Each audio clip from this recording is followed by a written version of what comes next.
ጸጋና ሰላም ያብዝላችሁ። ይሄ ቃል እያያችሁ አታልፉት። ይሄ ቃል በዓለም ላይ ተጽዕኖ እያደረገ ነው ያለው። እሱ ምንድነው ካላችሁ አሁን ቲክቶክ ላይ በጣም ብዙ ጊዜ እናንተ እንደምታውቀው ስለ ኢየሱስ ክርስቶስ ነው የማወራው። ሌላ ዝና የለኝም እና ዋርኒንግ ተሰጥቶልኛል እና ቪዲዮዎች ፖስት ሳደርገው ለብዙዎች እንዳይደረስ ዋርኒንግ ተሰጥቶልኛል።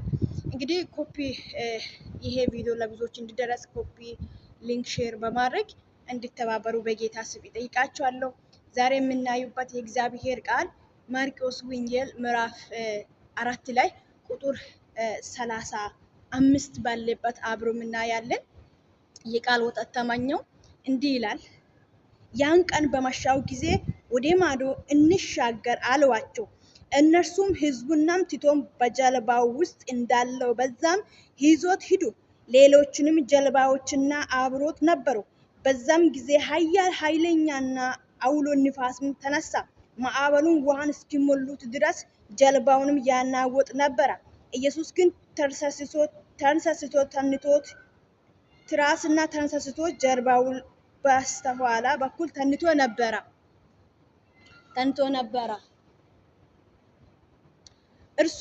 እነርሱም ቀሰቀሱትና መምህር ሆይ ስናልቅ አይገድህም አሉት።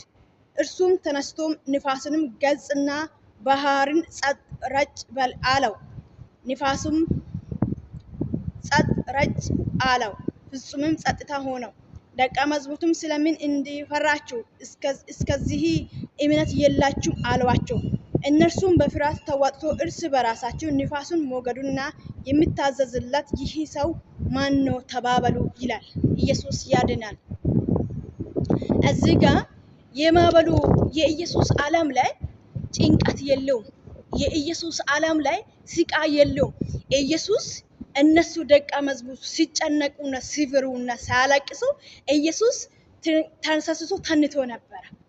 የኢየሱስ ዓለም ላይ ማዘን የለም። ኢየሱስ ዓለም ላይ ማሰቃየት የለም። ኢየሱስ ተንቶ ነበረ፣ ሰላም ነበረ። የኢየሱስ ዓለም ሰላም ነበረ። የኢየሱስ ዓለም ህይወት ነበረ። ስለዚህ እርሱ ምን ሆነ? ተንቷል።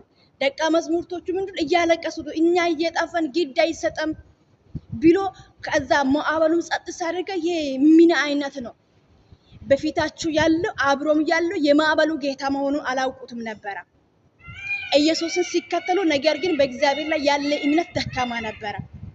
ዛሬ ስንቶች ነን እኛ እግዚአብሔርን እንወዳለን እያለን የምንከተለውን እናውቃለን እያለን እምነታችን የደከማ ስንቶች ነን? የስንፍጫት ቅንጣት እምነት በውስጣችሁ ቢኖር በመጣው ነገር ላይ አንሸበርም። ስለዚህ ከኛ ጋር